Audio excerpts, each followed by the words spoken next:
red for artillery, light blue for infantry, and yellow for cavalry.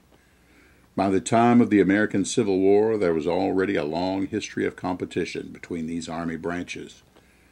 During the fall of 1861, over 10,000 Union recruits assembled at Camp Calhoun, Kentucky. They were there to train for war while protecting Green River Lock and Dam No. 2 from the Confederates. No. 3 had already been captured, so Camp Calhoun was where an entire Union division mustered into the Army. There was the artillery. They learned to pound fixed positions and to use their cannon as a huge shotgun to mow down advancing infantry. The sound, smoke, and sulfuric smell draped over the battlefield. The infantry trained to march shoulder to shoulder into hostile fire while reloading their weapons. They cooked their own meals and walked 10 to 15 miles a day in any and all kinds of weather.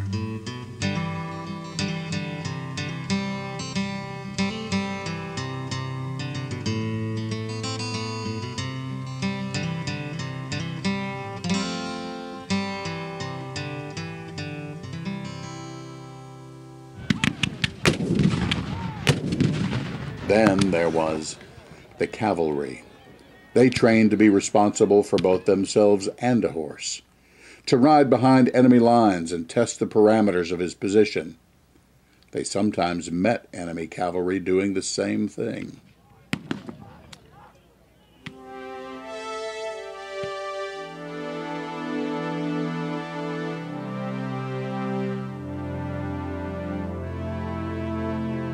On December 28, 1861, a patrol left Camp Calhoun and stopped to water their horses about 10 miles south, near Sacramento. Two rebel sympathizers, teenage sisters, spotted the Union patrol. Sarah Moorhead went to warn her father, while Molly Moorhead raced off to alert nearby Confederate cavalry. Molly's information gave the rebels an edge. The 400 Yankees were commanded by Major Eli Murray of Cloverport. When the war ended 3.5 years later, he was one of the youngest brigadier generals in the Union Army. Later, he was governor of Utah. But on that day, 18-year-old Major Murray faced 300 Confederate troopers, commanded by one of the richest men in the South, Nathan Bedford Forrest of Memphis. Neither Murray nor Forrest had benefit of formal military education. These two untested commanders would lead men in battle for the first time at Sacramento. This event has been marked annually for 20 years on a portion of the original battlefield. The town and reenactors are dedicated to preserving the nuances of the Civil War era. Still the same saddles. The thing about the Confederacy, when they first started, which is pretty reasonable to understand, they didn't have the infrastructure yet and all the equipment to put their soldiers on horseback. Right.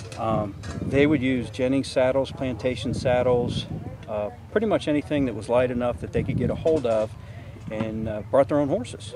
And the unusual thing is the Confederate South, the South, was much better horsemen as a whole than the North, because they grew up on farms. They had to travel back and forth great distances. Would that stop a bullet? Well, believe it or not, no. This is actually, from my understanding, this goes back to the time for the knights, when the knights would have their crest on the front of their horse or on their shield. And this was kind of like a transcend down through time to represent that. Now, most of the time, this wasn't on a trooper saddle. This was generally for officers only. And it was, of course, it's brass, so it's more expensive, so they didn't give it. But you would have the leather, which is basically a heart-shaped triangle. And this was pretty much like more decoration.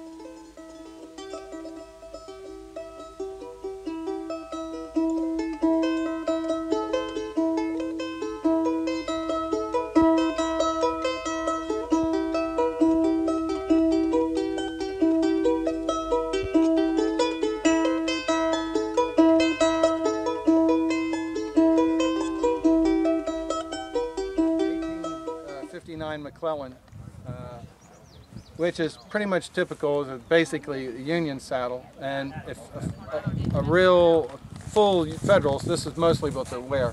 Confederates have a little bit of everything, the Jennifer saddle or whatever they had at home. But the McClellan is pretty much a standard cavalry saddle. You can see it's a little different than the Army 1904, even though that's what this really is. The 04 was covered with leather. These are stripped down to the rawhide, and you have the side skirts, and the cinches are a little bit different. I mean, usually there's several different types of saddlebags you'll see them wearing. Let's see here. Halters. Everything's leather. And we try to keep away from modern equipment. See if anybody's got one of their bits around. There's a typical cavalry bridle.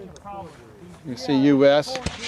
Federals, of course, would be issued this stuff. They would have the U.S. markings and stuff.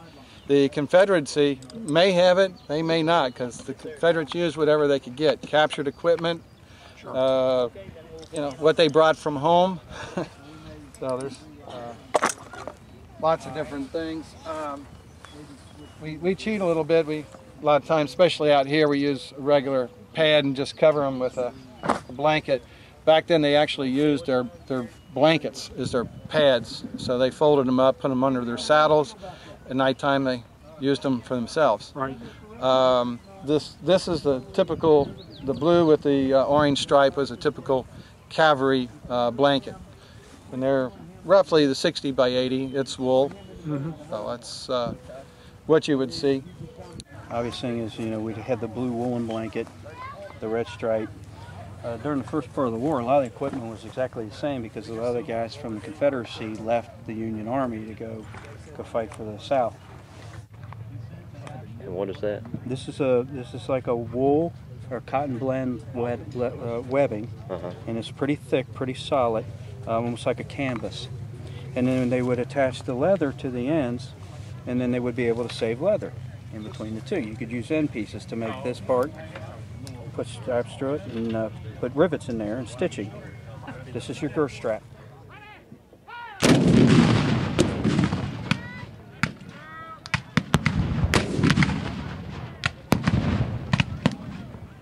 When Molly Moorhead alerted Lieutenant Colonel Forrest and battle was imminent, she attempted to join the fight. Fortunately, she was persuaded otherwise before any harm came to her. Forrest gathered his forces, then used dismounted sharpshooters to attack both flanks. He led a charge through the center, forcing the Union scouting party back on its heels. It was Forrest's first use of tactical instincts he would use well and often throughout the war. Forrest became known as the Wizard of the Saddle, and Sacramento became the birthplace of mobile warfare tactics, tactics that are still studied and used with mechanized vehicles and aircraft today. 2 future generals fought at Sacramento, Kentucky. Murray earned his star leading part of General Sherman's cavalry on the famous March to the Sea. Nathan Bedford Forrest became a 3-star general and arguably the best cavalry leader on either side during the Civil War.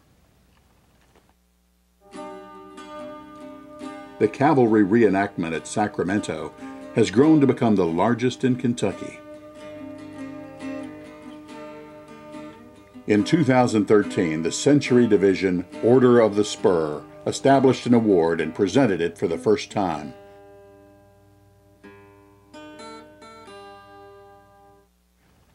The Order of the Spur is dedicated to preserving cavalry heritage, and part of this mission is recognizing excellence in those with the same goal.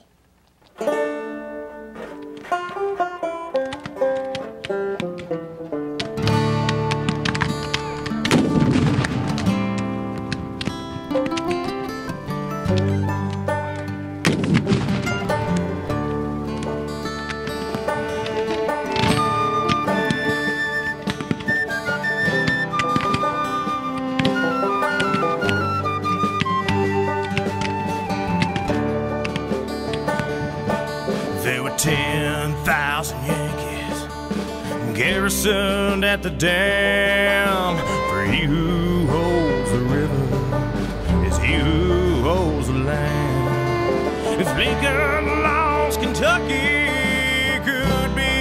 some more. And so the troops at Calhoun started out the war. The rebel sisters Morehead lived not far to the south, like Lady Paul Revere's. They wrote warning word of mouth. Somali went riding with a word to the wise. Said there's a Yankees up ahead and there's gonna be a fight. Then she turned that horse around and she lied.